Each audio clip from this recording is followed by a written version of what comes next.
Good evening. Welcome to Vibin with Ashley Live. I'm your host, Ashley Live, and thank you guys for joining me this evening. I am so very excited to bring back my next guest for episode 252. He was also on episode 228, which was April 2024, which it's almost been 2 years, so we have a lot to catch up on. So please welcome back Jeremy Kennedy, guitarist and singer-songwriter known for his explosive blend of psychedelic rock, blues, and jam band energy. As co-founder of Sacred Medicine and Jamora, Jeremy has built a reputation for immersive live performances and fearless guitar work that captivates audiences. Recently named Best New Artist at the 2026 Sammy Awards, he continues to push musical boundaries with his electrifying sound. He's in the house, and let's get it started. Hi, Jeremy. Hey, How are you? I'm doing pretty good. Thank you for having me. Of course. And thank you so much for coming to my show. So, something that you and I know that maybe people that are not watching know is that I was your very first interview back in April of 2024. And here we are after this massive win that you just had. So I just want to say thank you so much for coming back on my show. And I'm excited to be on this journey with you, Yeah, thank you for having me. of course. So, as I said, the last time we spoke was in 2024. Talk to me about how you feel you've evolved as a musician and person. A lot of it's been more of a musical evolution. Like I've been playing in a lot of areas that I haven't explored before, I guess. Hmm. Now that I'm doing jam band or like jazz fusion style stuff. And I've been fortunate enough to meet a couple of my favorite artists, and I've had a few signatures on my guitar. I've had a lot of humbling experiences, so it's been it's been interesting. It's been interesting to say the least. But the Okay, most exciting part is where the music's going and how it's all sounding. It's really yeah. cool. So you said you've been playing in places that you normally wouldn't be playing at, and you got these really cool signatures. So let's dig in a little bit more to that. What places have you played that maybe you didn't think you were going to play before? Definitely the Fits, that was pretty cool. It's just a small little speakeasy in Syracuse. Yeah. But that has been one of my favorite venues I've ever played. Um we played there like last spring. We Hmm. did like 3 dates there. It was, like I said, one of my favorite venues. And Wonderland Forest being another before they closed down. Yeah. Um, Wonderland Forest is amazing. I love that spot. Um, and I sat in with Nate Gross at where was it? It was out in Norwich, uh, at the Shenango Performing Arts Center or something like that. It's a Hmm. little theater. And he was putting together his own celebration of the Stratocaster show. It had a whole bunch of local blues musicians from the area, like Jake Lozo and Jimmy Wolf, a few harmonica players, Hmm. um, Thomas Townsley, all phenomenal players, and including Nate Gross and everybody that was there. Yeah. Um, that was like one of my favorite little moments. Hmm. Hmm. And then talk about the signatures on your guitar. Yes.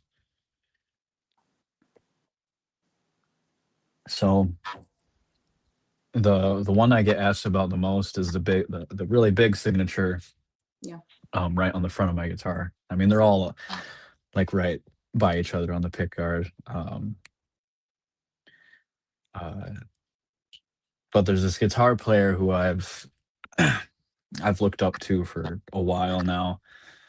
Like, of course, Jimi Hendrix and Stevie Ray Vaughan are like, my clear influences or people that I look up to.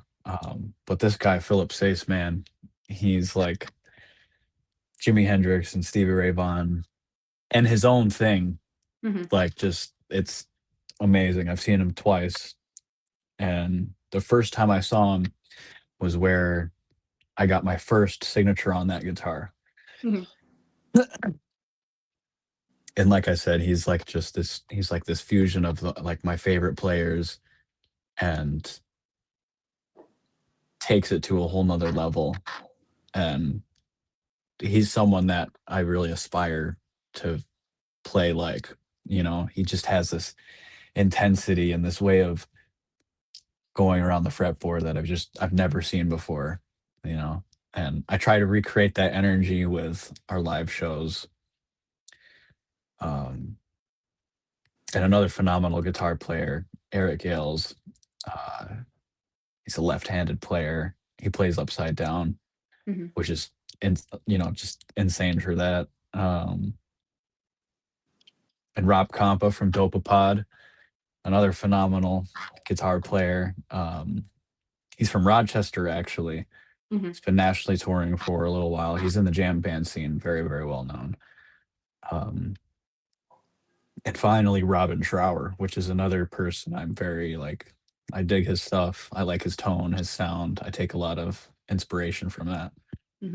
Um, and meeting all those guys, having the opportunity to talk with them and have a moment with them like that has helped steer me in the direction I want to go in for music. So Hmm. yeah, that stuff's pretty cool with the signatures.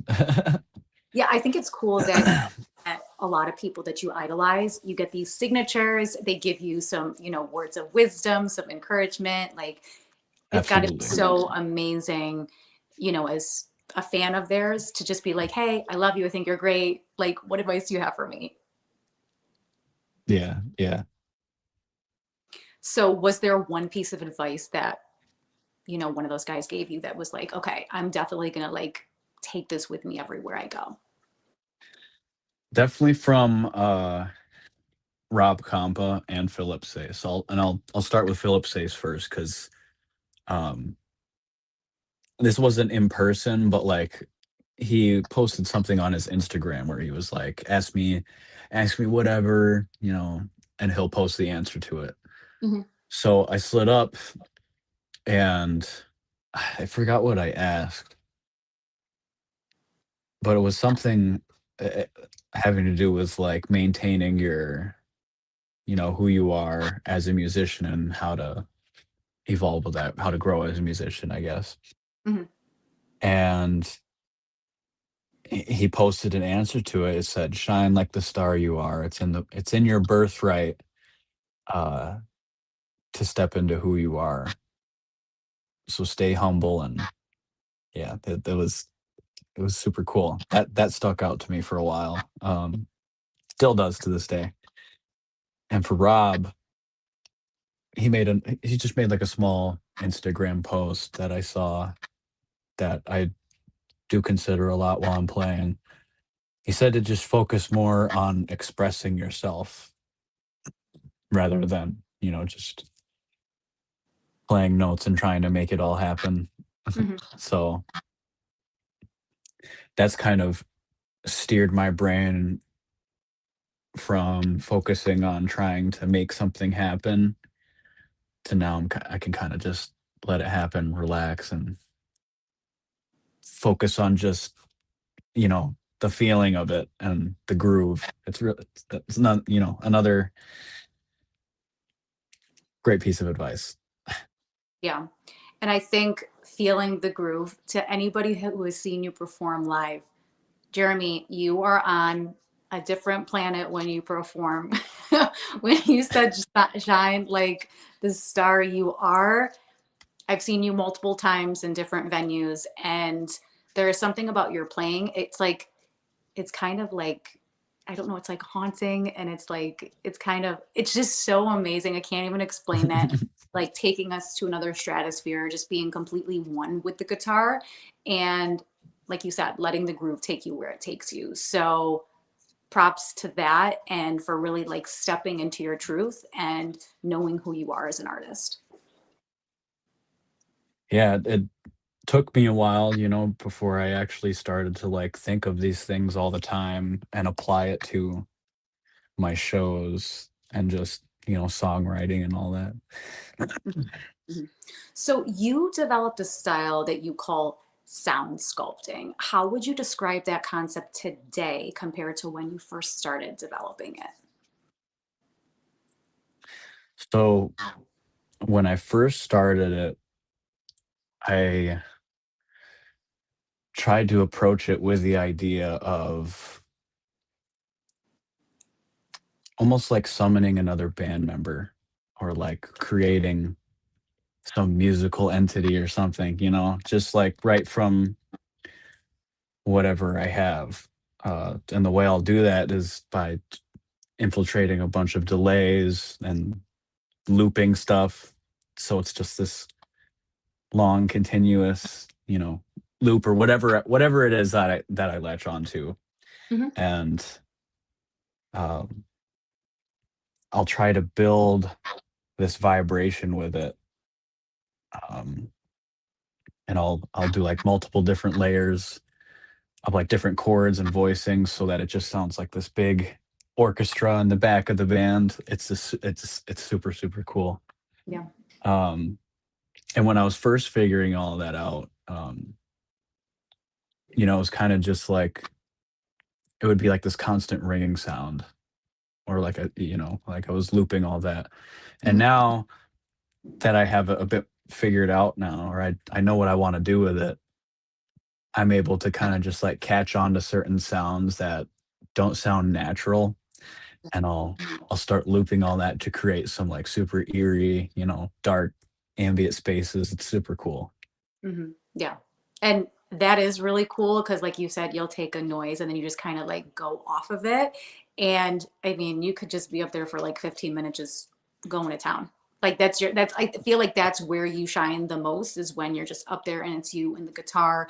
And as I said, it's very mesmerizing to watch. Yeah, absolutely. And I need the band, to make those things happen.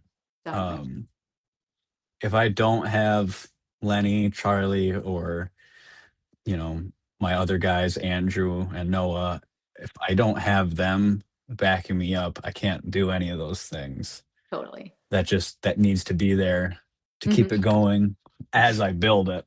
And Right. then we're all able to relax and just fall into whatever the loop is. And Mhm. that's where I believe some of the most brilliant stuff happens Yeah. with our stuff. Mhm. Yeah. And it's powerful having that band and all those amazing musicians behind you as well. Yeah. Yeah, they're all phenomenal guys. Amazing Mhm. guys, amazing musicians. So I know you talked about some of the musical influences in the last couple questions, but how do those people shape the sound that you have now? Wow, that's a really good question.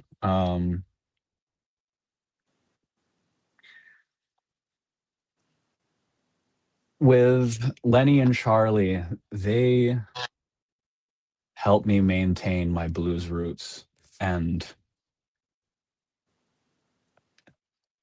kind of remember, or they remind me why I got into music. They remind me why I'm doing all of this to begin with.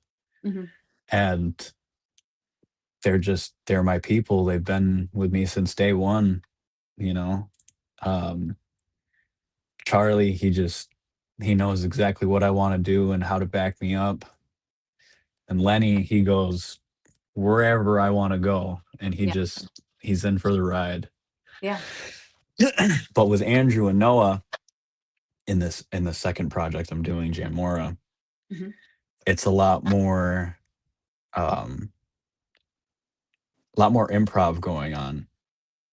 So it's kind of taking a step away from all the blues stuff and focusing a lot more on like the super long, bizarre, weird jams, like Fish would have or the Dead. Um, we aspire to do things like that, kind of just letting it happen, um, and letting the music evolve, letting it take us wherever. Um, but everybody needs to be involved in order for those types of things to happen. Yeah. Another, I love playing with those guys too. Hmm. Andrew's also, he just recently joined Sacred Medicine, so we have two drummers now, Awesome. and hopefully looking to get a keyboard player that will fit in with our type of sound and direction we're going in. Hmm. Yeah, I think when you talk about building, that energy or that groove, right? It's like you kind of hear what you guys are all doing, and then you like maybe you hear something that the drummer's doing, and you're like, yeah, I'm into it, and then you kind of go in a different direction. Yeah, absolutely. Hmm. Or there's even times where they're pushing me to play harder, or I'm steering them in a different direction from where they're going. There's just cool moments like that, and a lot of really intense nonverbal communication. Hmm. Uh, but what's special with Sacred Medicine is like we've been doing a lot of original music now because Yeah. we've been planning to put out a record. Um, Hmm. and when we play those original songs, it's surreal every time. I can feel when the whole entire band just goes into that place and we're all unified for a few minutes, Hmm. just riding this one wave and just letting it all come out. It's super cool. I love that band and what we all do. It's Yeah. awesome. Yeah. I like what you said about when you hit that wave. Like it's kind of because you're so close with them and you know them as musicians as well as personally. It's got to be magic when you're up there and you're like, here we are. Like this is the moment. Yeah, every time. It's Mhm. it's it's like it's always the same kind of excitement, but it's always a different show. We always try to change up the set list, so we're never doing any repeats. We're never playing the same song the same way every single time. Mhm. It's always new, so it keeps it exciting for all of us and the people watching us too. Definitely. Mhm. So your band name transitioned from Rattlesnake Trio to Sacred Medicine. What inspired the name change and what does Sacred Medicine represent creatively? It's another great question. So there was just this one night that I was up late, and it was after I finished a show, so I was just in that post-show mindset in this funky haze, I'll put it that way. Um, and I was just listening back to our music, and I was thinking about different names because I wanted to start infiltrating the jam band stuff and kind of walking away from the blues stuff a little bit. Yeah. So as I was listening to this stuff, it was like it just came down to me like out of nowhere because I had like this weird thought in my head, like, oh my god, because at the time we were a trio, Mhm. um, and it was just Lenny and Charlie. We're all indigenous. So I was just like, dude, we have to be tapping into some primal energy, some raw energy, some sacred energy. Just like Yeah. I had these weird thoughts. My brain was going all over the place, and music's always been super healing for me, and I always believed that you can heal and use music as a tool to bring people together. Mhm. And it, like I said, it's like it flowed right out. It's like sacred medicine, and that's what I want to represent. And just the ability to tune into whatever's in the air and just make some magic happen. It's it's always I can't really describe it. It's its own organism. I'll Mhm. put it that way. I like it though, because I think sometimes, right, as a musician, you need to lean into your creativity and you're like, hey, I need something a little bit more fitting, right? And as you said, medicine, like music is medicine, right? Like I can only Yeah, imagine absolutely. some of the most powerful things you've experienced on stage, off stage, just the fact that like music is such a huge part of your life and just the healing factor behind it. Yeah, 100%. So let's talk about some of the songwriting because I know you said Sacred Medicine is doing, a lot of originals. You do have an album coming out. Talk about the songwriting approach today and how it's changed over time. So I guess our songwriting process has always kind of stayed the same.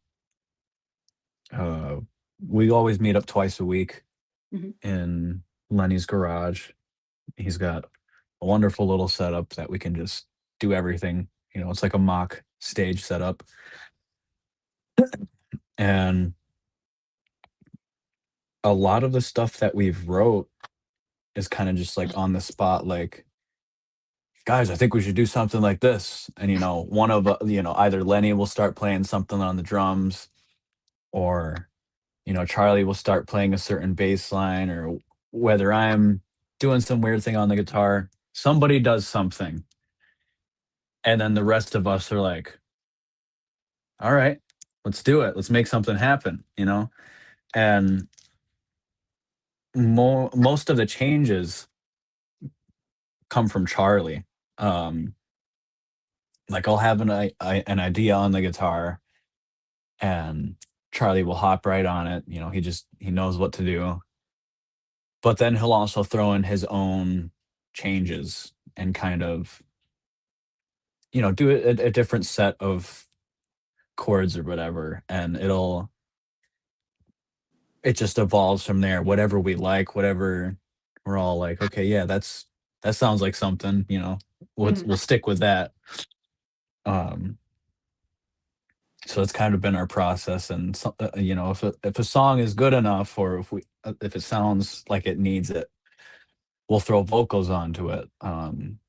We've wrote a lot of instrumentals, and we've also wrote a lot of songs with lyrics in them. Um, I don't know where I was gonna go with that, but yeah.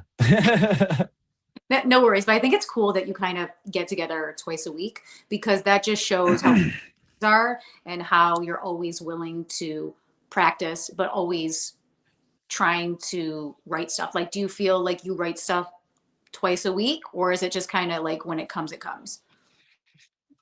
Yeah, yeah, when it comes, it happens. Like, sometimes it's when we're not even thinking about it. Like, we don't like, I guess none of us will ever be like, "Let's sit down and write," Yeah. but, like, we'll play, a set list or something, or covers, and then all of a sudden, those covers can just turn into some weird little funky jam and sound like a whole different song, and we're like, "Why not make that a song? Let's do something with that?" Um, I keep blanking out. But yeah, it's a process. It's really fun. I always love songwriting. Hmm. So you said an album is coming soon? Yeah, hopefully. Just got to get the funds together, and I'm hoping to have it out by this summer. Amazing. It's That's, going to be yeah. kind of like how our shows are set up. So Mhm. when I when I go to do a show, usually we do like two sets, and I'll like to take the audience on kind of like a ride. So our first set will have a lot of blues and psychedelic rock, like Hendrix, Stevie Ray Vaughan type stuff, and our originals. And then the second set is when we bring out all the weird stuff and, the trippy stuff. So it's kind of like you're under the impression that we're a blues band if you're hearing us for the first time. It's really exciting for like first time listeners, Mhm. because you'll be under the impression that you're watching a blues band, or yeah, like a blues rock band. But then all of a sudden, as the night progresses, it just evolves into something, you know, bigger than the band.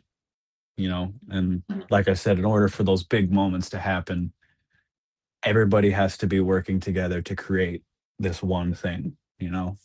Yeah. It's it's super fun, super cool Yeah. stuff. Yeah. Powerful. And I feel like when you're up there with the guys, right, it's just, it takes you to a different planet, if you will.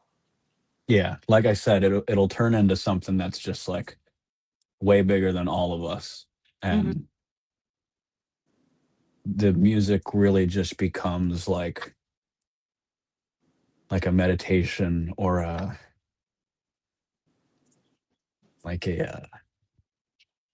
I don't know, like a guide to enlightenment or something, you know what I mean? It's just it becomes this grand thing. It's just amazing, and the feelings I've had a lot of very spiritual experiences Hmm. being in those states and playing that kind of music. It's surreal. Yeah. Yeah. Like you said, it's got to be like an enlightening thing.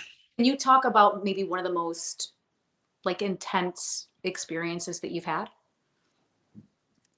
Oh my goodness. Um,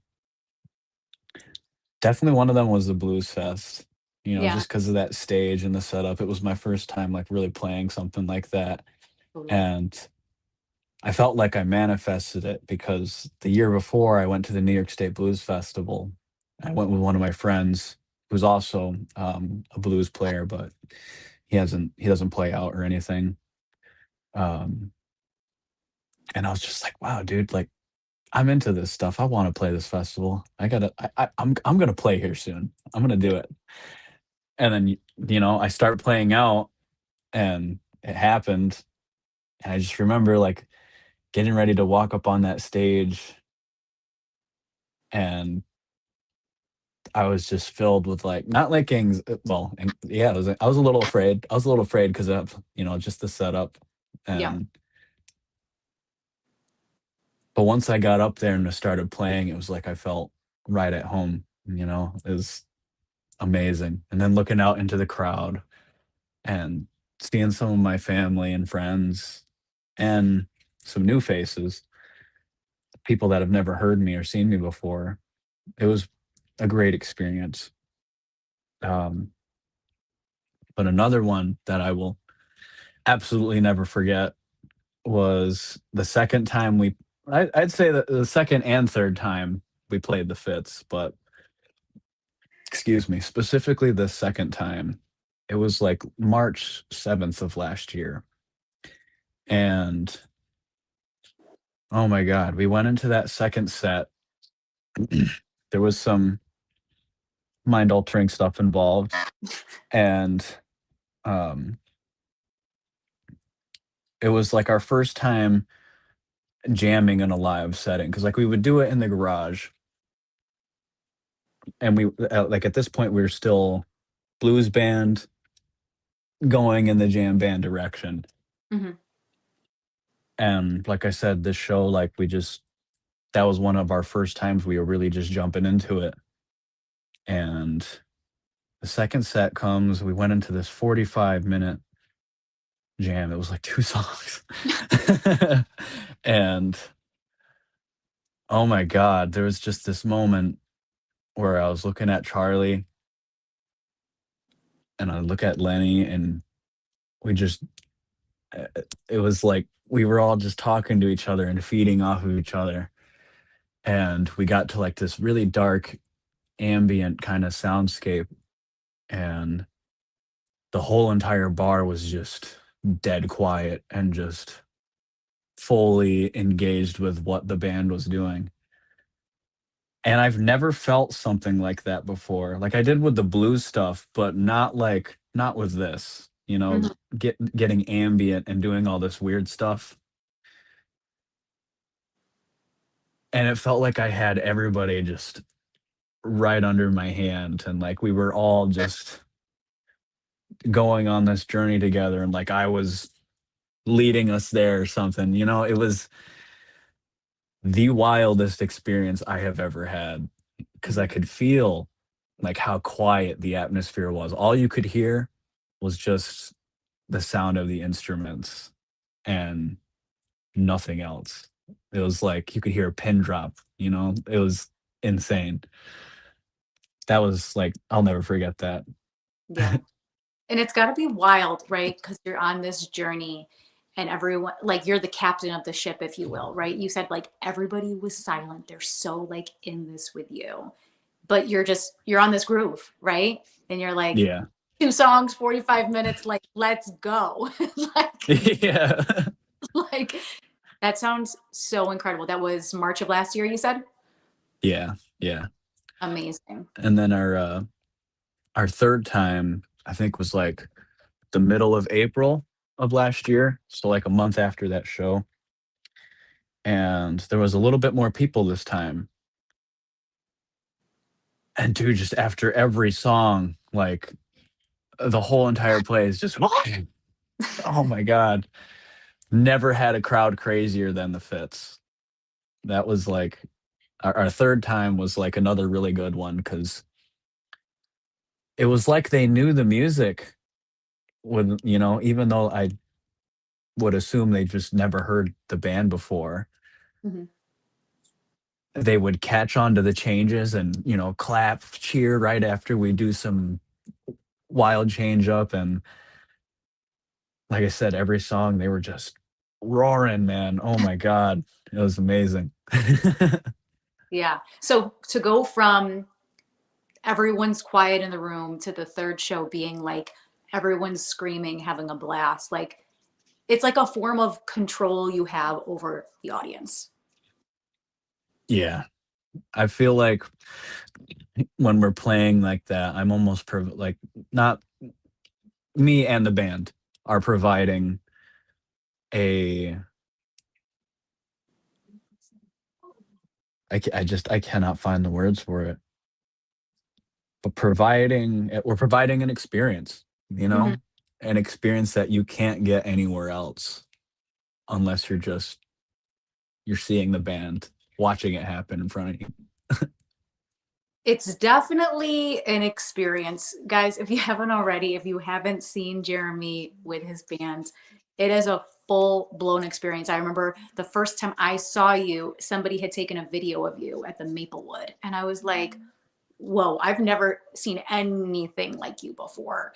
And I was so captivated. I'm like, who is Jeremy? I need to like figure out who you are. Like, and it was like mysterious. I was like, I gotta find out who you are. I gotta see where you play. And then I saw you a couple times. I saw you, play the Blues Fest stage as well in 2024. And I was like, Jeremy, it is just magic. It is spiritual. It is an experience. Like sometimes it's kind of hard to find the right words to say because I go to a lot of shows, but it is a full blown, like immersive spiritual experience, if you will. And that's what I try to do for every show. So I'm glad you're experiencing that and feeling like that. And hopefully all the other listeners are too, you Uh-huh. know. Definitely. So you kind of already, my next question was about Blues Fest, but we're going to go there anyway since you already brought it up. So you did main stage at Blues Fest. I love how you said you manifested this. I believe in the power of manifestation. I think you need to say things, envision yourself there. And I would love to talk about looking back on that experience almost 2 years ago, right? What Mhm. did it? Playing the Blues Fest was it felt like the first big step into my potential and what I could achieve. And like once the Blues Fest happened and when I heard I was going to play that, Yeah. just for the first few months of me playing out, that's when I was like, okay, like I may be onto something and I got to stick with it. Yeah. I remember that time because I had reached out to you. I had seen you and I'd reached out to you and you and I were talking. And then all of a sudden I was like, "Oh my God, he's playing Blues Fest." And I got so excited for you because I was like, I'm so excited that you're going to be on a stage like that in front of people who come all over, Yeah. near and far, for the New York State Blues Fest. You're sharing the stage with national acts as well. And it's such a huge opportunity. And I love that it only was like, oh, you'd only been playing out a couple months and this and this and this, but you manifested it and you knew that it was going to happen. And then you're like, oh my gosh, we're booked. Like, we're doing it. Yeah, it was really surreal because I could remember, talking with my buddy that I went to the Blues Fest with. His name's Quan Schneider. Mhm. Um, and he used to come over to my house all the time, and we'd play together, we'd have blues jams. And my first time ever playing out was actually because of him. He introduced me to the Mohawk Valley Blues event, out in Utica, and I was like, "They got this blues jam that you could just show up with your guitar and play blues." Yeah. "No, no, you can't." And he's like, "Dude, I swear." Anyway, I just remember all those conversations that we'd have, and one of them being like, "Dude, I'm gonna play that. I'm gonna be on that stage. I have to be. That like this is my thing. This is what I'm into." And just when did I start playing? It was like August, and not like 3, 4 months after that, Mhm. Rattlesnake Trio started, and it's it just happened. Suddenly, I was playing the New York State Blues Festival. Like it all happened really, really quick, Yeah. faster than I thought it was going to happen. So once I get the record out, that'll boost me up a little more too. Yeah, definitely. I think it's amazing how your career has evolved. And I wanted to talk to you because you celebrated your 2-year anniversary with a show in the middle of a snowstorm in January, which it's wild because we know Central New York winters are insane. So bring us back to that day and what it felt like sharing the stage with your group. So that was a really special show because that was our first time setting up our own event and selling our own tickets. Um, I remember I had a VIP offer, so you would get early entry, um, and we had catering, Olive Garden catering. It was really, really good. I love Olive Garden. Oh, Um, and we had a Q&A with the band. You got to see a sound check set and all that. Um, and then there was general admission tickets as well. Um, we sold a lot just with the online sales, but then there was like 20 more people that came at the door, so that was super cool too. Um, and yeah, like you said, it was in the middle of a snowstorm, so it was really surprising how many people came out for that. You know, and we hired Jim Hool on lights. I hope I said his last name right. Um, he's another guy out from Oneida, and he his rate for the amount of work that this guy does, I don't know why more bands are not working with this guy, mhm. because um, he charges like $100 an hour, and he'll bring you a whole entire professional light show. He'll do all of the setup, and he'll do all the lights from start to finish. He'll tear it all down, and he brings it back, puts all of his lights away. And if you saw what this guy does with lights, man, it's insane. He's worked with Mo, and he's worked with Goose as well for lights. So he's got a lot of experience under his belt. Mhm. Um so he was like another band member. Like he Yeah. really made that night super special. And it wouldn't have been as crazy without him. Um and the band was just playing as better than ever. We were sounding really good. Um and the crowd, everybody was into it, and everybody kind of knew each other too, friends of friends, family. super cool environment, just really chill. Um, yeah, that was another really, really good night. I loved all of that and everybody there that came out to support the band.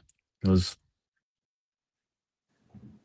another really good step, that showed us that we can provide for ourselves.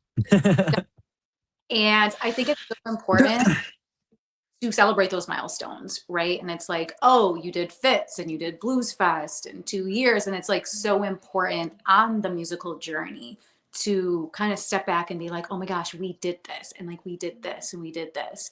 And it's so powerful and inspiring from like where you started and now, where you are.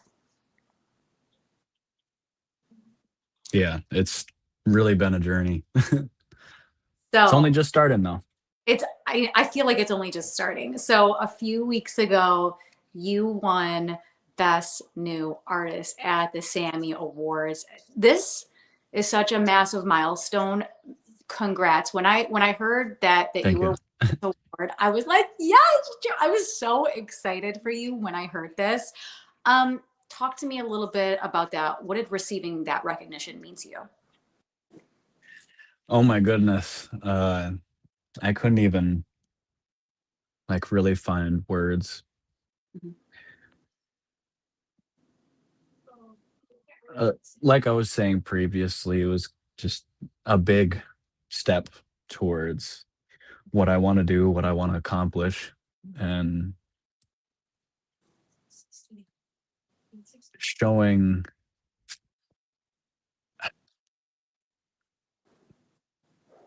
man, it really showed me that I I'm capable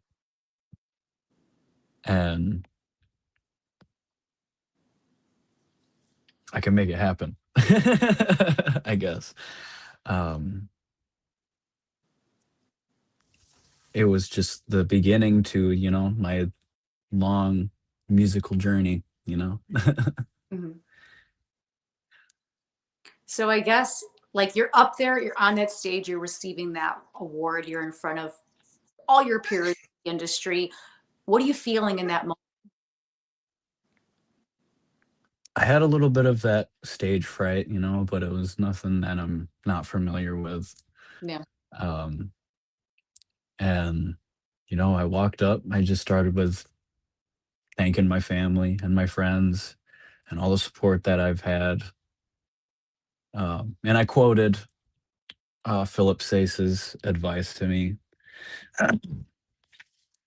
and looked out into the crowd. It's like, holy shit, talking to all these people. um, Another great experience. I'm really glad that happened. I'm so thankful and grateful to have that award. Um, and it's the beginning. Just the beginning. So okay, you've had a couple weeks to like sit on this and let it marinate. So I guess how has it affected the way you approach your music and your career? Like did anything like kind of switch for you? um, I wouldn't necessarily say that. I mean, it's definitely a big badge of honor. I don't try to let it get to my head and like, oh, I'm best new artist. I really just try to focus on the music. That's what I'm here for. That's what I want to do. Mhm. And what I dream of is having a lifestyle where I can just worry about playing, share that music with people, and it's all I got to do. And I'll be around forever. You wake up, you give you play music and then you do it again the next day.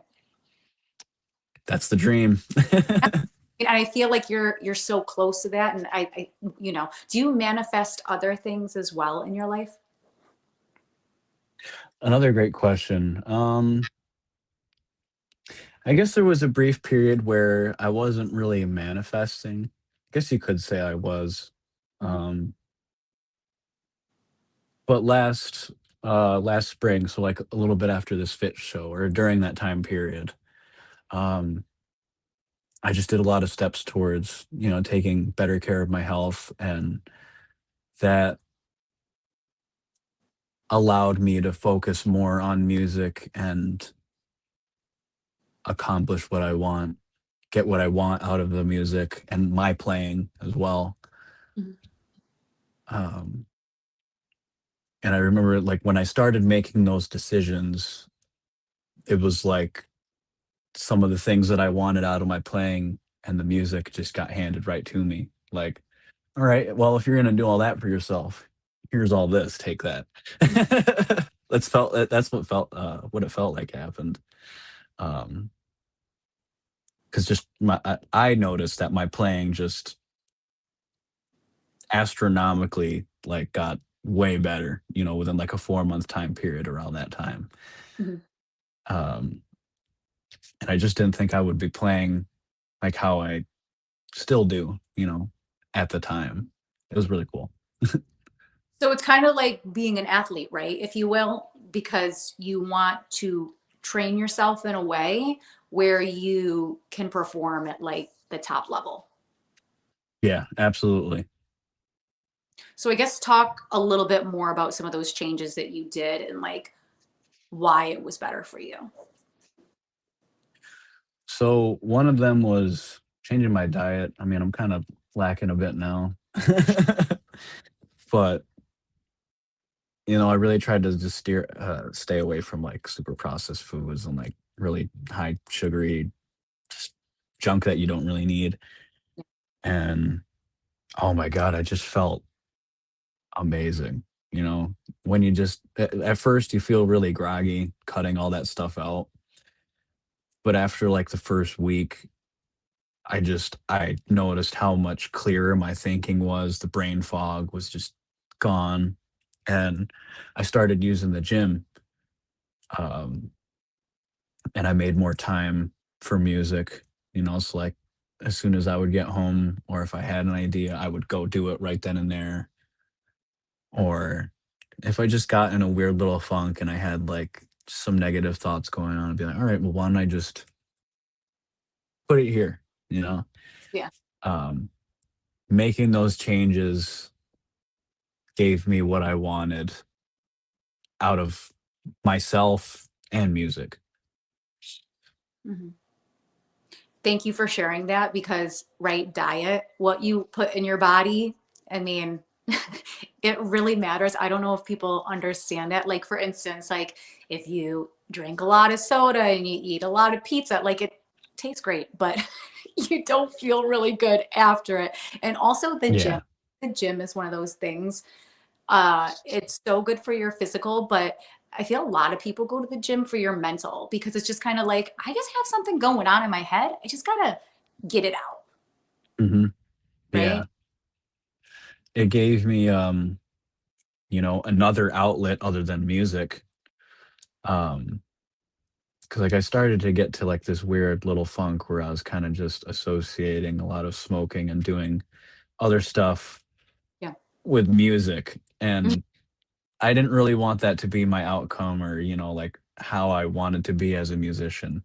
Totally. So when I started making those steps, I sobered up from those things and made better choices. And, like just the thoughts were a lot more clear, and I was getting the results that I wanted Yeah. making those steps. Yeah. And I think it's the discipline too, right? Because it's kind of like, do you go to the gym every day? Maybe. Maybe there's days you don't feel like it. But when you push yourself and you're like, okay, usually I do an hour, but I'll do 15 minutes, right? Like when you push yourself to do something good, you're just like, I didn't want to do it, but like I feel good now that I did it. Yeah, you're like holding yourself accountable, you know, Exactly. and Yeah. giving yourself a sense of responsibility. Yeah. And I think those small changes that you put in your life, like the diet and the exercise and all of that, like they are tiny steps, but they are big steps too. Cause now you're like, oh my gosh, like I feel better, I'm clearer, and I can be more in the moment versus, when I was doing some of the other stuff. Because trust me, I was telling someone the other day, I'm like, I could eat pizza and bagels 3 times a day easy. I go, but then I just want to go to sleep and, I gain weight. My pants don't Yeah. fit. You know what I mean? Like it tastes great, but then I'm like, I don't feel really great though, Yeah. you know? It really teaches you a level of discipline. Yeah. I mean, I'm not over here eating like kale and grilled chicken. Like, of course, like I'll eat pizza every now and then, but it's not, I used to eat pizza probably like 4 or 5 times a week because it's easy, it's cheap, I can get it anytime. Where it's like, maybe I should kind of make a different choice. Yeah, and you can also, save a lot of money doing that as well, because fast food and just eating out in general it gets expensive after a while. Yeah. I actually just read something like that the other day. I think I saw it on Instagram and it said, if I'm going to say it wrong, but I'm just going to like kind of say it in a way where it makes sense. If you eat fast food and you do bad things, it's like it's instant gratification. But if you invest in your health in other ways, like vitamins and gym, you're gonna like not have those early health problems. Like, you know what I mean? I'm sure you know people that eat Yeah. bad, don't go to the gym, they're kind of overweight, and they have health problems earlier in life than someone who is a little bit more healthier. So it's kind of like you can put yourself into an early grave by like taking shortcuts and saving money, if you will. But like if you just go to the store and you're like, hey, I'm just gonna kind of try to buy some healthy things, like you kind of like those health problems don't come on as quickly. Or I said it wrong. I said it wrong. I saw it and I was like, oh my gosh, this speaks to me. But it really resonated with me because I was like, I need to make healthy choices more often.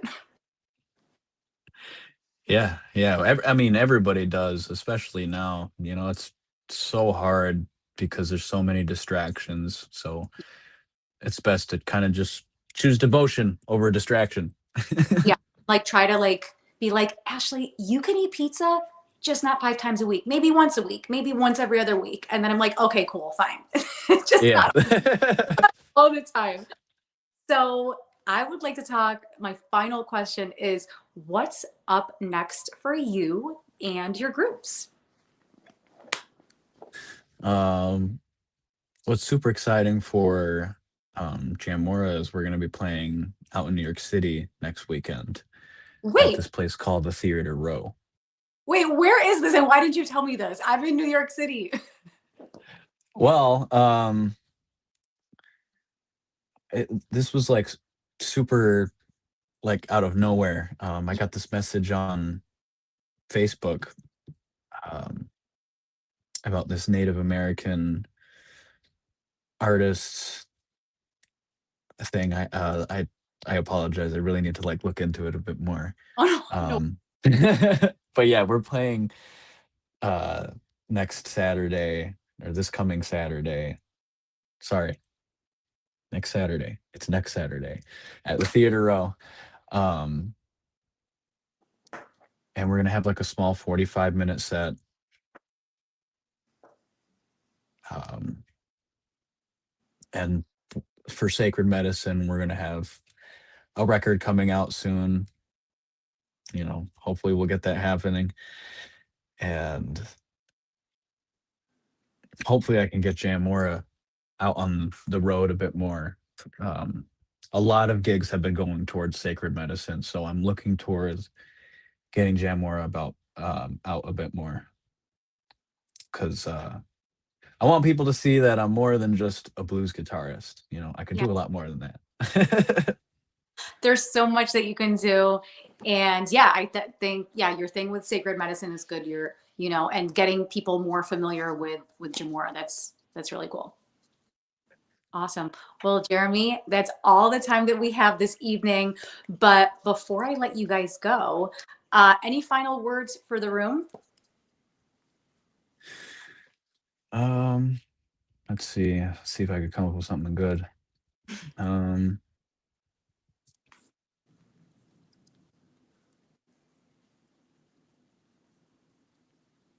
if you're a musician, play when you're tired, play when you don't want to.